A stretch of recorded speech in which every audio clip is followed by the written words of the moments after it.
Eta gero hemen daukagu beste osai berezi bat, goma xantana, o xantana goma. Eta hau da, hotzean loditzeko erabiltzen den hautz bat. Xantana bota oso erdia, ze loditu egiten du pila bat. Benet, bale. Hasieratik, bota xantana. Ba. Bota jozu? Ez. Ah. Banoa. Bai, eta, bueno, liako zelaita eskurataziko gara? Bai. Ziten. Bueno, esan. Soinu ate bat. Bota. Hori, jonek esango du.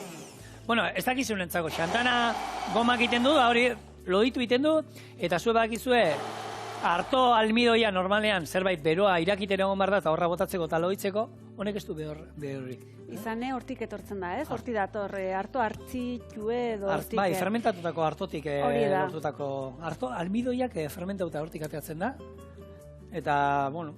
Bai, gaur egungo ia prestatutako janari guztitan ere hor jartzen du goma xantana edo bestela ezagutzeko ere E-415 da, barratxoa E-415. Orduan, bueno, naturala da, jatorri naturalekoa da eta gehigarri bada. 1950 urtean aurkitu zuten, hartotik tiraka, bai.